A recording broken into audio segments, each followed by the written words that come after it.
you know, the cohesion policy uses a third of the European Union budget to encourage job creation. So how does this work? I'm Tracy Roman, and this week we are exploring how investing in people in Europe's most deprived regions, whether in a rich or a poor country, can help reduce inequalities across the board. But first, let's try and understand the cohesion policy itself.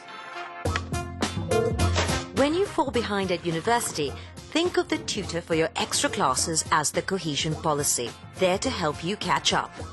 Whether it's economics, fitting in socially, or adjusting to differences in territory. So how does the tutor try to help you level with everyone else in your class, or in this case, your country and Europe, and get you job opportunities and economic growth? By investing in people, helping businesses grow, putting money in research, improving the environment and our infrastructure. It means putting a lot of resources to work, and is done through 3 funds. One aims to invest in growth sectors, the other invests in people, while the third aims at development for the most vulnerable of us all. Armed with these resources, and sometimes with the help of 2 more, the tutor can try to help every student. It all sounds pretty complex, right? But this time I've decided to stay nice and warm and instead send Guillaume and Fanny to trek across a very cold Europe to find out how it really works on the ground, at the policy level, and both west and east. Thanks, Maitri. Actually, it's quite cold here in Prague, but we're going to warm up the atmosphere with some lasers. I've even brought my own. Highleys doesn't make lightsabers, but since its creation in 2014, the business employs 90 highly qualified technicians from all over Europe. The one shown here is a combination of technologies from UK and from Germany. We are also using technologies in so-called adaptive optics area, and is a French and Italian collaboration. In the future, we do believe that our technologies can be good for the car manufacturing and heavy industry as well. Highleys is one of many projects funded by the cohesion policy. Others include sustainable energy and transport, a crucial sector in this country. It's quite important to complete all the corridors going through the Czech Republic, because when it's completed, it will help not only Czech companies, but also companies from Germany, Austria, Poland and Southern Europe with their businesses.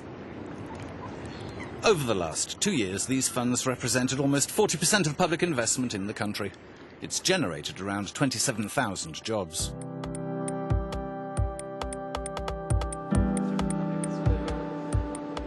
I don't like this division between net contributors and net beneficiaries, because also rich countries, they have direct benefits, of course, as I said, innovation, research projects, highways, but also indirect for trade, for instance.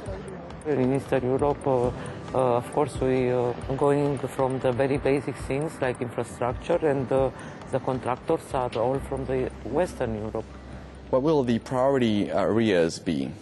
Innovation is crucial for us, broadband, whatever it is, engine of development of region. And of course, I am very much aware that not every region could be Silicon Valley, but we have what we call smart specialization strategies and we encourage every region to build on their strengths. We've seen a lot of fundings flowing to the Visegrad nations, but now you have a plan focusing on regions in industrial decline. Can you tell us about it?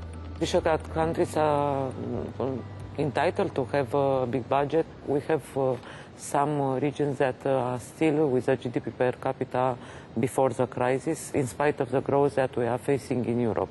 So we selected 5 regions. We'll design a strategy to accelerate the growth in these regions. Taking from the rich to give to the poor. This might sound like a modern-day Robin Hood, but actually wealthier countries get a return on their investment. Les pays riches reçoivent un retour sur investissement. Commissioner Chryssou also explained that rich countries receive direct funding from the Cohesion Policy. Let's speak to Fanny in Germany. Well, Guillaume, I am here at the heart of innovation and research at the Scientific Park of Potsdam in Germany, which, as you know, is one of the strongest economies in the world. It is here I am shedding some light on the issue. Of the 460 billion euros from structural funds, Germany gets 28 billion euros, which goes towards supporting regions like Brandenburg that need to catch up with productivity and employment.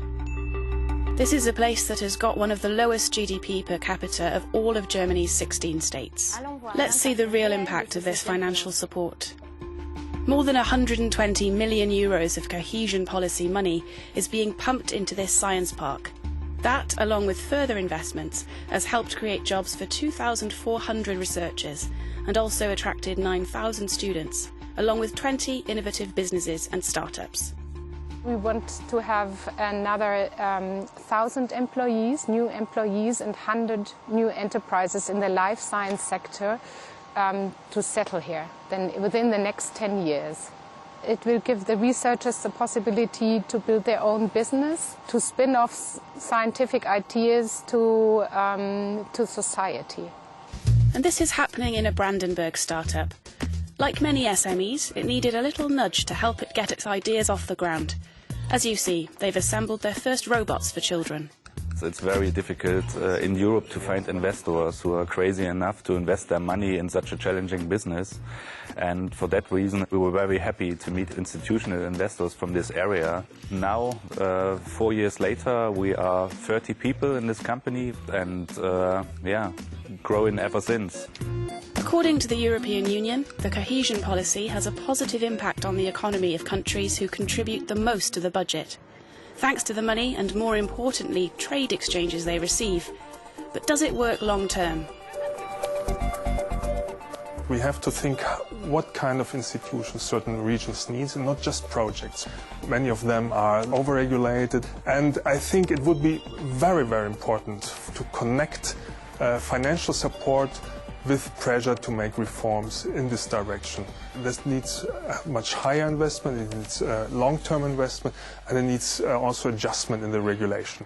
For Europe, it's not about giving and receiving, but actually to share a return on investment between all its regions. A nice idea, but not as easy as programming this robot. Well, I hope that the Real Economy team has shed some light on how regions and people across Europe can try and reduce the inequalities between them. We'll catch you in 2 weeks' time. Until then, goodbye.